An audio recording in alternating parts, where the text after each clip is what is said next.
नमस्कार। आज की इस खास चर्चा में आपका स्वागत है। आज हम जिस विषय पर बात करने वाले हैं ना, वो बहुत ही गहरा और सोचने पर मजबूर कर देने वाला है। हम महाभारत के उस महान गुरु की ट्रेजेडी, उनके दर्द की गहराइयों में उतरेंगे, जो समय के चक्र में फंसकर सिर्फ एक बेबस पिता बनकर रह गए। टेंथ नाम के इस नॉवल में इस पूरी कहानी को जिस बिल्कुल नए नजरिए से दिखाया गया है, वो सच में हैरान कर देता है। तो चलिए इस सफर की शुरुआत करते हैं। ओके, तो सबसे पहले इस कोट को देखते हैं। श्री कृष्ण का ये कथन कि अंधा प्रेम ही विनाश का कारण बनता है, ये बात इस पूरी कहानी में द्रोणाचार्य के पतन को बिल्कुल सटीक तरह से समझाती है। मतलब ये सिर्फ एक लाइन नहीं है, ये वो सेंटर पॉइंट है जिस पर द्रोण की पूरी जिंदगी और उनकी ये भयंकर ट्रेजेडी टिकी है। एक ऐसा प्यार जो सही गलत का फर्क ही भूल गया और फिर उसी ने सबको जलाकर राख कर दिया। भाग 1, स्मृति और आघात, यानी यादें और वो गहरे घाव। अब यहाँ जो सबसे दिलचस्प बात है ना, वो ये है कि द्रोण, अगर हम आम भाषा में कहें तो वो मरे नहीं हैं। उनका भौतिक शरीर तो खत्म हो चुका है, लेकिन वो एक स्मृति शरीर यानी मेमोरी बॉडी के रूप में फंसे हुए हैं। वो बस एक याद बनकर रह गए हैं, जिनकी चेतना पागलों की तरह अपने जीवित बेटे को खोज रही है। आप सोचिए, ये स्थिति तो मौत से भी ज्यादा उलझी हुई और भयानक है। और इस पैतृक लोक यानी पितृ सृष्टि के जो अंधेरे वाष्प कण है ना, वो द्रोण को उनके जीवन के 3 सबसे बड़े आघातों को दोबारा बार बार देखने के लिए मजबूर करते हैं। पहला, द्रुपद के दरबार में वो जवानी का अपमान जिसने उनके अहंकार को तोड़ा। दूसरा, द्रौपदी चीरहरण के समय उनका वो एकदम कायरतापूर्ण मौन। और तीसरा, बुढ़ापे में कुरुक्षेत्र में सब कुछ त्याग कर वीर आसन में बैठकर अपनी मौत को स्वीकार करना। देखिए, ये सिर्फ पुरानी घटनाएं नहीं हैं, ये वो रिश्ते हुए घाव हैं जो उनके इस स्मृति शरीर को भी छलनी कर रहे हैं। भाग 2, प्रतिशोध का बीज। और बस यही वो पल था।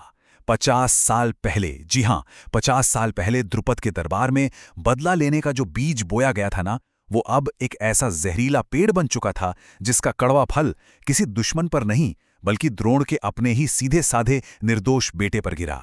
उनका वो एक संकल्प उनकी सबसे बड़ी भूल साबित हुआ। चलिए आगे बढ़ते हैं भाग 3 की ओर, पितृ सृष्टि में द्रोण। जरा अपने दिमाग में इस दृश्य की कल्पना कीजिए। एक ऐसी जगह जहां सिर्फ एक ठंडी, कभी ना बदलने वाली चांदनी है, जहां सफेद चकोर पक्षी बिना आवाज किए उड़ रहे हैं और कुछ खंडर नुमा लेकिन बेहद खूबसूरत कुटिया हैं। इसी लोक में द्रोण सर्वशक्तिमान पितृराज अर्यमा के उस तेज प्रकाश के सामने खड़े हैं, लेकिन धर्मराज यम उन्हें दिखाई नहीं देते। क्यों? क्योंकि द्रोण के अंदर का वो द्वंद्व, वो कश्मकश अभी खत्म नहीं हुई है। उनका कर्मचक्र अभी पूरी तरह से शांत कहाँ हुआ है। भाग 4, पुत्रमोह, यानी वो अंधा प्यार। ये वाला जो हिस्सा है ना, ये सच में रोंगटे खड़े कर देने वाला है। धूल में पड़ा हुआ दुर्योधन अपनी आखिरी सांसों के बीच भी हेरफेर करने से बाज नहीं आता। वो अश्वत्थामा यानी द्रोणी की वफादारी और उसके बेइंतहा दुख का फायदा उठाता है, और फिर अश्वत्थामा अपने उसी मरते हुए दोस्त के खून में हाथ डुबोकर सोते हुए पांडवों को बेरहमी से मारने की वो भयानक कसम खाता है। एक ऐसी कसम जो इतिहास पर हमेशा के लिए काला धब्बा बन गई। और इस बीच ऊपर पितृ सृष्टि से ये सब देख रहे द्रोण की जो दर्दनाक चीख निकलती है, वो झकझोर देती है। वो देवताओं के सामने गिड़गिड़ाते हैं, विनती करते हैं कि उनके बेटे को ये कभी न माफ किया जाने वाला पाप करने से रोक लिया जाए। एक बेबस पिता का दर्द यहां बिल्कुल साफ छलक रहा है। वो जानते हैं कि उनका बेटा असल में खलनायक नहीं है, बल्कि उसके जज्बातों के साथ खेला गया है, उसे उस अंधेरे की तरफ धकेला गया है। भाग 5, महादेव और रुद्र। अब देखते हैं कि ये पूरी कहानी किस चरम पर पहुंचती है। अश्वत्थामा पूरे गुस्से में पांडवों के शिविर की तरफ बढ़ता है, लेकिन तभी एक बहुत ही विशाल, आग से धधकती हुई एक दिव्य शक्ति उसका रास्ता रोककर खड़ी हो जाती है। वो अपनी सारी ताकत लगा देता है, सारे दिव्य अस्त्रों का इस्तेमाल कर लेता है, लेकिन वो सब उस शक्ति में समा जाते हैं। जब कुछ काम नहीं आता तो वो पूरी तरह टूट जाता है। बुरी तरह थका हुआ, रोता हुआ अश्वत्थामा घुटनों के बल गिर पड़ता है, और उस हताशा में वो अपनी आखिरी उम्मीद की तरफ मुड़ता है। वो प्रार्थना जपना शुरू करता है जो उसके पिता ने उसे बचपन में सिखाई थी। ये प्रार्थना कोई आम प्रार्थना नहीं है, ये रुद्र गीता है। इसे तब पढ़ा जाता है जब धर्म और अधर्म के बीच का फर्क मिट जाए और जब बचने का कोई भी रास्ता न दिखे। इन शब्दों में जो उसने कहे कि मैं उस शिव को नमन करता हूं जो तीनों कष्टों को नष्ट करते हैं, इसमें जो असीम समर्पण है ना, वो बस महसूस किया जा सकता है। और ठीक उसी वक्त द्रोण, जो बस 10 कदम की दूरी पर अदृश्य रूप से खड़े ये सब देख रहे हैं, वो फूट फूट कर रो पड़ते हैं। मतलब उन्हें ये एहसास होता है कि उनका बेटा इतनी भयानक, इतनी हताश कर देने वाली स्थिति में भी उनके द्वारा दी गई बचपन की शिक्षाओं को नहीं भूला है। सच कहूं तो ये पल किसी की भी आंखों में आंसू ला सकता है। मुझे एक संकेत दिखाए माहेश्वर। अश्वत्थामा की ये तड़प भरी आवाज जैसे आसमान को चीर देती है, और जैसे ही उसकी ये शुद्ध सच्चे मन से निकली पुकार उठती है ना, कुरुक्षेत्र का वो मैदान भयंकर युद्ध के नगाड़ों की आवाज से कांपने लगता है। चारों तरफ कंकालों जैसी आकृतियां प्रकट होने लगती हैं। ये सीधा सीधा संकेत था कि उसकी पुकार सुन ली गई है।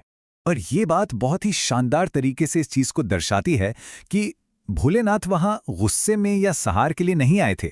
वो तो एक भक्त के सच्चे आंसुओं से, उसकी शुद्ध भक्ति से पिघल कर आए थे। महादेव अश्वत्थामा के उस दुख की गहराई को देखते हैं और उसे अपनी ही दिव्य तलवार सौंप देते हैं। एक तरह से उसे विनाश करने की वो अंतिम स्वीकृति मिल जाती है।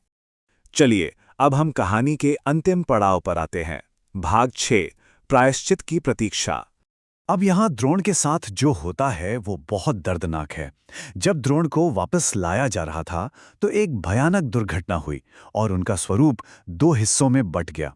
उनका ऊपरी हिस्सा तो एक सम्मानित पूर्वज का शांत सफेद स्मृति शरीर रहा, लेकिन कमर के नीचे का हिस्सा एक चलते हुए मांस और हड्डियों वाले प्रेत शरीर में बदल गया। अब इस आग से दूसरों को कोई नुकसान ना पहुंचे, इसलिए उन्होंने खुद को पूरी तरह से अलग खलग कर लिया। यहां प्रायश्चित का मतलब सिर्फ माफी मांगना नहीं है। ये एक ऐसा कठोर आध्यात्मिक अनुशासन है जो किसी बहुत बड़े काले कर्म के परिणामों को शुद्ध करने के लिए किया जाता है।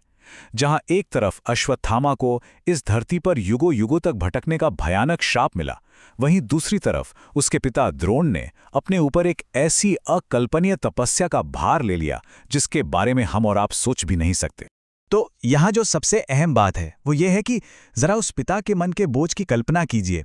पृथ्वी के हिसाब से पूरे 3000 सालों तक द्रोण वैतरणी नदी के किनारे एक सफेद अश्वत्थ पेड़ के नीचे एकदम कठोर मौन व्रत में बैठते हैं, बिना हिले, बिना कुछ खाए पिए। बस एक ही शब्द उनके होंठों से बुदबुदाता रहता है, प्रायश्चित। अपने बेटे के विरासत में मिले कर्मों को जलाने के लिए एक पिता की यह तपस्या है। इन 3000 सालों में उन्होंने एक बार भी अपने बेटे का हाल नहीं पूछा। अब आप सोचेंगे कि यह कैसी निष्ठुरता है, लेकिन नहीं, ये उनका चरम अनुशासन था। वो अपनी सारी भावनाओं को दबा देते हैं ताकि कहीं वो फिर से मोह या माया के उसी जाल में न फंस जाएं। और उनका यही निस्वार्थ कठोर संकल्प अंततः उन्हें उस पवित्र पेड़ से उनका खोया हुआ ज्ञान वापस दिलाता है, उनके दर्द को एक लौकिक कर्तव्य में बदल देता है। इस पूरी चर्चा के अंत में ये कहानी हमारे सामने एक बहुत ही गहरा और थोड़ा बेचैन करने वाला सवाल छोड़ जाती है। क्या एक पिता की अंतिम इतनी ज्यादा कष्टदायी तपस्या कभी उसके बेटे द्वारा विरासत में मिले काले कर्मों को सच में धो सकती है? क्या परिवार, आघात और कर्म का ये चक्र कभी टूट पाएगा? ये एक ऐसा विचार है जिसे हम यहीं छोड़ते हैं सोचने के लिए। आज की इस चर्चा में हमारे साथ जुड़ने के लिए बहुत बहुत धन्यवाद। मिलते हैं अगली बार एक और नए और दिलचस्प विषय के साथ।